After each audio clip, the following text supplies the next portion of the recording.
Without blue, without the oceans, there is no life outside of the ocean. Why? Because the ocean is what makes the earth a nice place to live. It's what creates all the benefits that we humans enjoy here, breathing, eating food, the climate. It transfers heat. Hey everyone, it's Ian Somerhalder, and I'm so fortunate to be on our set in the Microsoft Lounge in California on our show, our podcast, Greg Stone Ocean, designed to take ocean science and build a community and a conversation around it.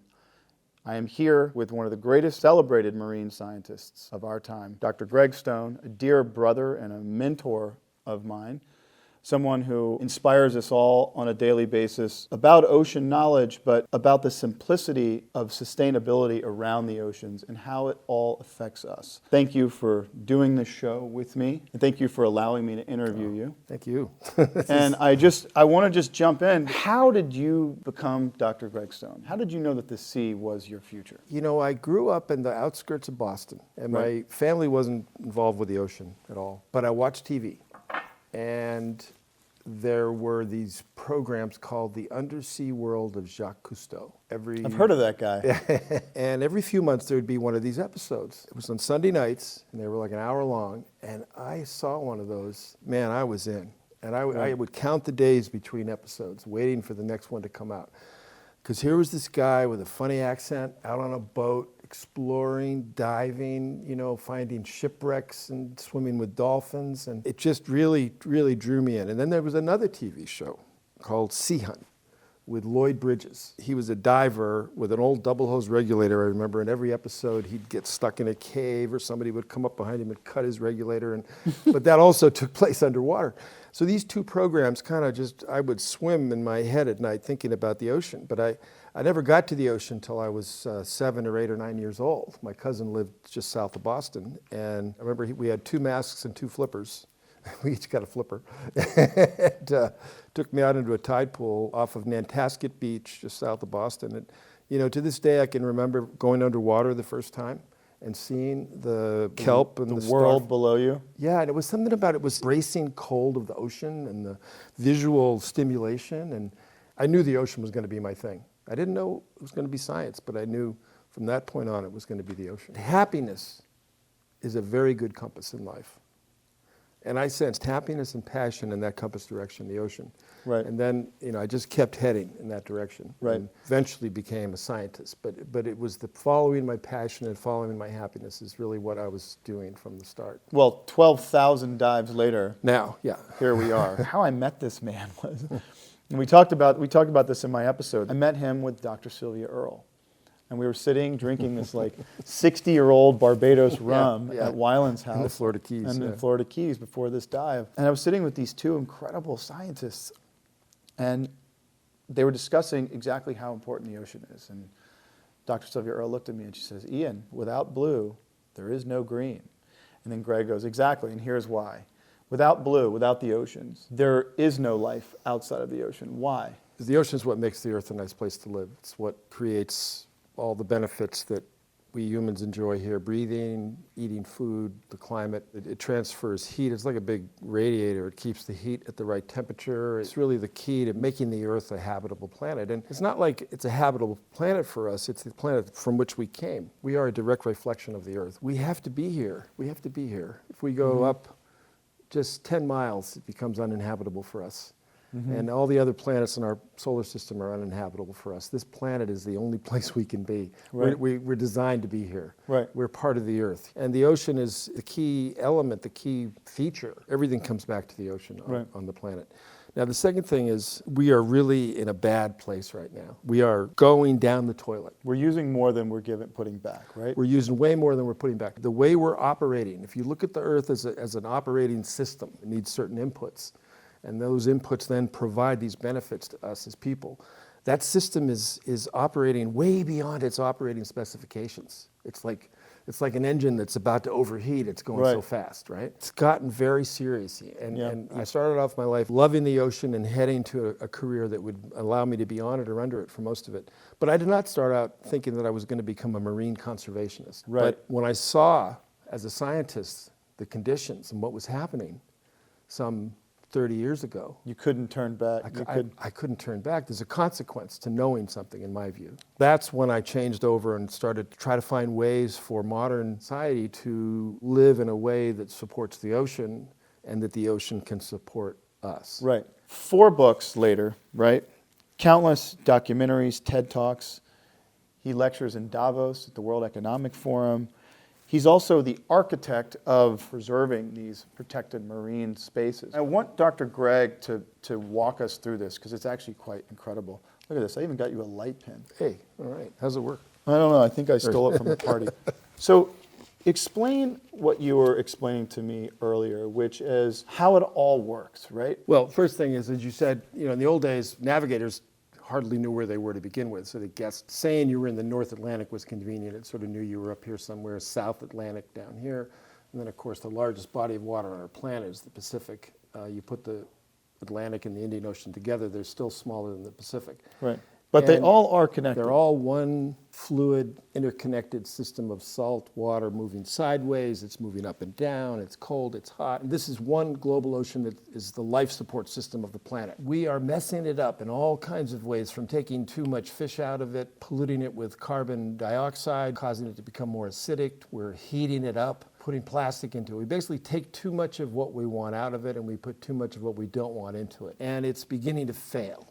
Right. As the life support system, we've pushed it past its limits. And that's us. We're solely doing it. It's us, solely doing it. We used to say dilution is the solution, that the ocean was so big it didn't matter what you did, it would take care of it. And that was actually largely true. True in 1920 or 1930. Up until around then, you've got your dates about right. The industrializations of society began to catch up, and now it's failing, and we need to do something about it. There's a school of thought which is, let's return the ocean to its original condition. Let's create wilderness areas in the ocean everywhere, and that will solve the problem. Right. And hey, listen, wilderness areas are great. I've had more than my fair share of them in my life, diving in Antarctica, throughout the Pacific, creating big reserves.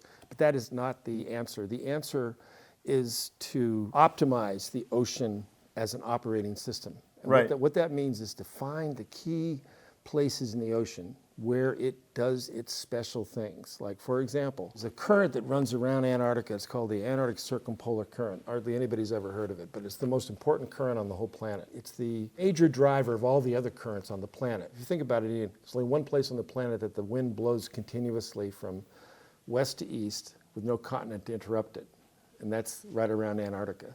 So you end up with these gigantic waves, for one thing, that I've been through. Yeah, Cape Horn you're talking about? Yeah, Cape Horn is one spot. 56-foot waves, like 11 months I measured a 100-foot wave once when I was down there. And as that... Kelly Slater would love to ride that Kelly one. would give anything to ride it. Those guys will ride anything. That current, for example, has been heating up since World War II. We actually have temperature records back in World War II because we were out there conducting warfare and we collected data. It's heating up. It's beginning to change a little bit. And we kind of wonder what will happen when that current changes. Is that going to change the rest of the current system on the planet? It probably will. Another really important current is the Gulf Stream, which runs from the Caribbean up like a river in the ocean. It's this narrow, running up through here, basically. Up to Europe. And that's slowed down by what? 30%. You said 30%. So the Gulf Stream is slowed down by 30%. That's right. And if the Gulf Stream were to stop or slow down anymore, it could massively change the climate in Europe. England would become like Alaska. Norway here would become like Antarctica. The only reason we have the human civilization of late that we have is because of the Gulf Stream. It made modern agricultural, explosion happen. Right. So, but we're messing with it through climate change. We're slowing that current down, and the Atlantic is the little baby ocean. It's the smallest ocean on the planet. It's a little cul-de-sac. So. Never heard anyone refer to the Atlantic Ocean as a cul-de-sac. But what it means is... I guess when you've been diving it for the last 40 years. Well, you can't go anywhere. You get up here, you hit ice, right? But that system is a very delicately balanced system, the Gulf Stream, and it can change quite easily. I'd say within the course of a decade, the Gulf Stream could slow down further, or it could even stop. There isn't any room for error in this. So how do we change it? We change it by using the best science we have and applying that science to understanding how the Earth, ocean, atmosphere system works and our impact on it, and change our behavior so that the system operates. We actually know what to do. We know what to do. Today. We didn't when I was growing up. Right. But we know what to do. And it's political will now to get our emissions under control. Right. There's more pollution coming out of the Mississippi River every day in the form of reactive nitrogen and phosphorus, creating massive dead zones. That's equal or exceeds what happened with the BP oil spill. Well, I'm from there, and I know know. that is a fact. Yeah. We started right over there in Africa, and we migrated everywhere, right? And that's okay. We're designed to do that. That's okay. That we, as human beings, have this sort of guilt that we have inhabited the entire planet, right? Can you elaborate on that a little bit? One of the hypotheses that I think is, that I'm compelled by, is that it was a group down here in Mossel Bay, South Africa, and we lived along the coastline. We found the caves. Actually, there's a scientists have dug down and they found evidence back 200,000 years ago. Wow. People just like you and I, modern humans, Homo sapiens, were living in caves, and we made our way to the coastline. We originally had evolved in the jungle, but there was a natural climate change back then that forced us to the coast. Started eating seafood, probably started telling time because we saw the tides come in and out, and there was an advantage to understanding things like king tides because the ocean would go down much further and we'd get more food. But we developed a culture there that went on for over 100,000 years. And then there was an explosion about 70,000 years ago where we just basically moved out of Africa and populated, Europe and Asia, made our way to North America through a land bridge across Alaska The Bering Strait. and down through South America. And It was a land bridge because of the ice, right? because there was an ice age and the sea levels went down so low you could walk across. And then we developed ships and we got to all the Pacific Islands and every island. And then finally in the last century, we actually inhabited Antarctica. So we're there now Right. all year, 24 hours a day. My view, that's who we are. We're explorers. We're adventurers. We're risk takers as a species. So we've gotten everywhere. And we've made mistakes along the way. A lot of thinking says that the reason we kept moving is that we probably used up resources in one place and wanted to find a place with additional resources. And I'm talking hundreds of thousands of years ago. Right. We shouldn't feel guilty about it. It happened. It's just the way it is. And now we're here, and we've got to get about managing what we've created. Right. This new Earth, ocean, human coupled system. We shouldn't feel guilty about what we've done, but we should feel very guilty about what we don't do. There's a gene in our body that pushes us to what's on the other side of that mountain range. That's right. What's on the other side of that? What's right. below that ocean? What's in that cave? We are explorers. It's also why we're exploring space now. That's right. But don't feel guilty about that. But feel guilty about your inaction going forward, now knowing what we know, right? That's exactly right. You co-founded the Ocean Health Index, first global open science system for measuring how sustainably humans are using the ocean in every country and on the high seas. Putting a price tag on any given resource, right? That's one of the things that each country needs to take stock in doing, right? You can put a price on a tree. A tree provides enough oxygen and a specific amount of water every year that it offsets a certain amount of human, so let's call it abuse to the world. But it also gives us the water and air that we need. What countries and policymakers and companies can do to actually start, let's call it mitigating what we've done to build a much more sustainable future. It's our oceans, and we need to fix them. So how do we do it? Scale. Most of the impact on the planet is from business activity, right? Right. If you look at the amount of spending in the world, I think businesses are up around $200 trillion a year, and government spending is only down around, I think, around $20 trillion a year. So if you follow the money, it's businesses.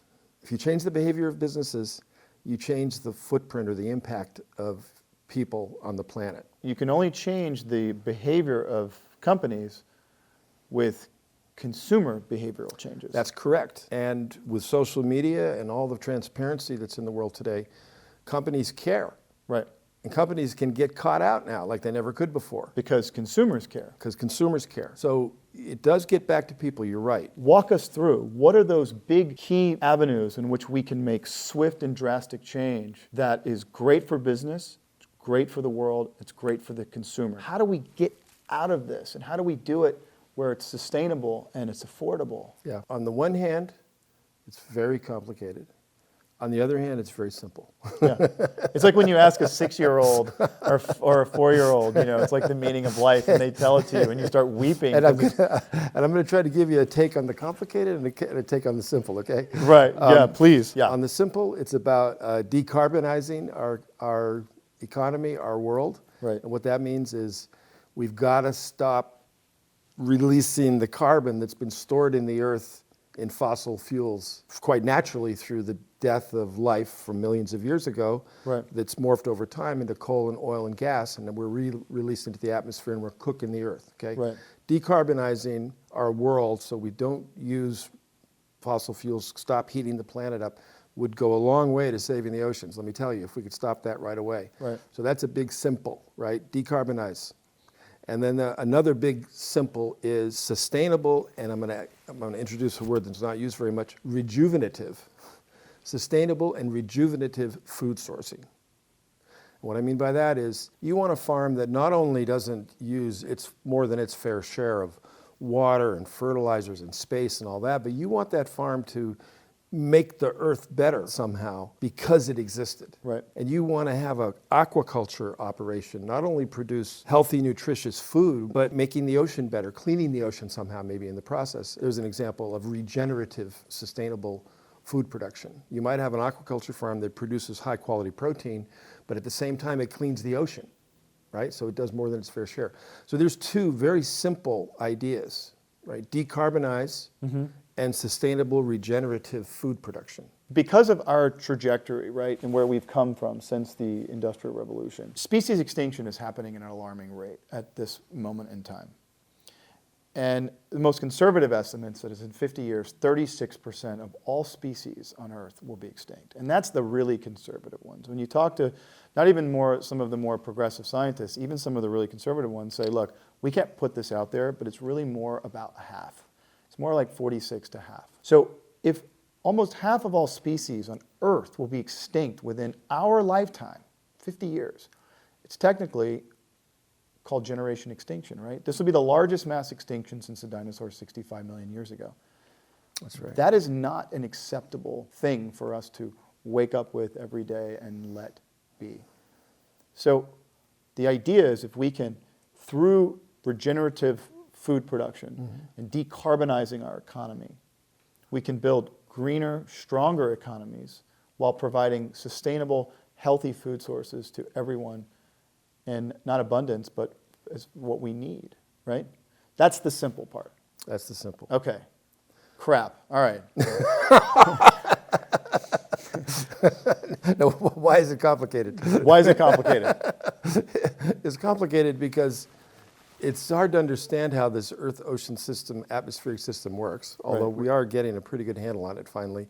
And I would say, Ian, it's just been in the last 10 or 15 years. Think about that in the whole history of humanity.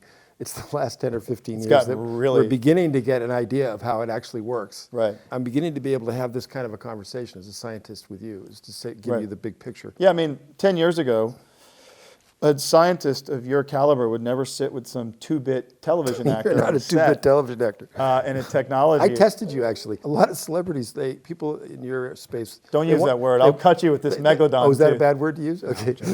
They want to work in conservation, but you're the real deal. You come through. You're super sweet. You do. You come through. You're smart. You use your world to help me and my community achieve goals. You get it. Well, you're doing what I wanted to do. There's a certain algebra here. I would have been in marine science. There's a certain algebra here, yeah. So the complicated part is that we now understand it. It's a complicated system. There's a lot of decisions that have to be made by people, by governments, by businesses. We need to by consumers. We need to communicate it up. The good news is that the heads of businesses, the politicians, they generally now want to do the right thing if they only knew what it was. I'm going to tell you a really quick anecdote here. Early in my career, I worked for the US government, and I was on Capitol Hill making a pitch for a budget allocation as a young scientist. And I got all these graphs, and I was trying to explain how the money spent would be used, in this XYZ coordinate thing. And the congressman who was chairing the Appropriations Committee said, stop. And I thought I was in trouble. And he says, you don't get it, do you, Dr. Stone? And I said, no, what is it? He says, just tell us what you want. We want to help you. We don't want to learn all that stuff. Just how much money do you need? Right. And that's how decision makers and business heads are. They just want to know what the right thing to do is today. We generally actually know what the right thing to do is, but it is complicated. Once you get, I say about a regenerative and a sustainable food production system, it's easy to say that. But then when you get into a big multinational, international, agricultural, agro-business, then they've got to start thinking about the 5,000 farms they source from. They've got to think about the 10,000 water systems that those farms are fed by. They've got to think about the fertilized companies that they do. They've got to think about the outflow that the Mississippi River has from the farm. I mean, they've got to put that all together, and it's doable, but it's hard. It takes time, and you've got to think about it. The Iroquois Nation had a rule that if they were ever going to make a decision for the tribe, they made the decision based on what principle? It had to be good for at least 7 generations to come after them. They have a constitution that predates the European contact. It was a system of indigenous rules about the tribe. And one of the rules was that when the elders made decisions, that they couldn't make a decision that wasn't good for at least 7 generations. So that means if someone wanted to come in and cut down all the trees for some short-term phenomenal gain, they wouldn't do it, because there wouldn't be any trees for the succeeding generations. So this indigenous knowledge, this indigenous social practices is one of an area I'm trying to learn more about, because they've evolved over many tens of thousands of years in different communities around the world. And I believe that we can take some of those concepts and use them today. Right. Wouldn't it be great if the UN had a rule that you couldn't make a decision that wasn't, to the best of your knowledge, good for 7 generations to come? Well, absolutely. And more so, not even just the UN. Imagine if it was Walmart or the United States government said, we are not making policy decisions based on short-term gains that aren't good for at least 7 generations of our country, which would effectively be great for the world as well. The new world order, right? The new future of the world is going to be battery-powered. What does this new world look like? One of the convenient things about fossil fuels, I mean, we talked about the bad things, right? The convenient things is they're really easy to turn on and off in terms of, you burn them, you release energy that's been stored for millions of years, and then you convert that energy into whatever you want, whether it's motion in a car or whether it's electricity in the lights. It's been really convenient for us. Renewables, this whole area of solar, wind, water, all these renewable, the whole idea of renewables is capturing energy, whether it's solar or motion, and then using that energy to either propel us around somehow or light our worlds or cook our food. That energy is much harder to turn on and off. It's hard to go out and say, I'd like some more wind today, please. Because I'm needing to do something so that requires battery storage. Battery storage requires metal, because it's the atomic properties of certain metals that we use. It's like an elastic. These atoms with certain metals, it's like pulling an elastic band, holding it, and then that's a charged battery. Then you release it, and it moves. But you can keep doing it over and over again. That's the great thing about certain metals, is that they're completely reusable when they're in their ability to store electricity. That's where we've got this enormous demand coming, is to supply the world with enough metal to make wind turbines and batteries for cars. I mean, one Tesla battery is like 1,200 pounds, half of it's nickel. So all of those minerals, they come down out of the Andes, these thermal vents push them around, they get put under pressure and currents, bring them together, and they connect like friends going to dinner. Or like a new kid in the, like a 6th grader in the hall of their school making friends, and they connect. And they sit on the bottom of the ocean floor in between about 16 to 14,000 feet of water. And they're called polymetallic nodules. That's right. And this is basically the key to our battery future, right? I think so, yes. That's right. You've learned well, Grasshopper. Thank you, Sensei. You have that whole story down. There's also probably a biological component, actually, to how they form. I think I speak for all of us when I say thank you for your tireless efforts over the last 30 plus years of taking ocean science and giving it to us, to the world, and to governments and to companies, so that we can build a sustainable future. It's the only way to live. You wrote this incredible book, The Soul of the Sea in the Age of the Algorithm. And why this book affected me in such a profound way, and why I think it will affect anyone who reads it. There is an ocean renaissance that is happening. People are waking up to the fact that the ocean is the most important organism on the planet. And in the age of the algorithm can actually get us connected enough so that we can understand our part in it. Whether you're just an individual, whether you're the CEO of a Fortune 50 company, or whether you're an astronaut up in space. We all know that the health of the ocean is the only way that we're going to survive. You've got it. So my hat is off to you, my dear, my big brother, my mentor. I love you, man. Thank you, Ian. And I want to say just two quick things to you. Yeah, First, tell I me. want to give you a little something.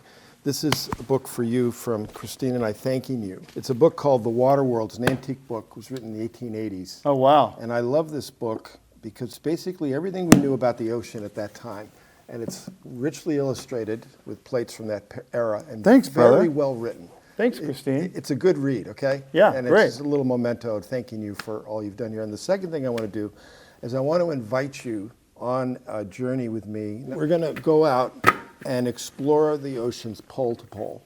And we're going to find those places that are most important to optimizing the ocean, to helping the ocean function to its best, such that you, your children, your grandchildren, and all the way down are going to look back and say that this generation was the greatest generation because we made the tough choices and we provided an earth, ocean, atmospheric, human ecosystem that survives. And Pole to pole. Pole to pole is the idea. And it's finding, journeying, exploring, and optimizing and protecting those special places all around the globe. So let's go. Let's go. All right. I love you, brother. Man, thank you.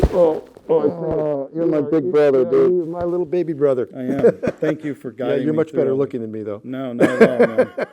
Thank you, brother. No, thank you. Thank you.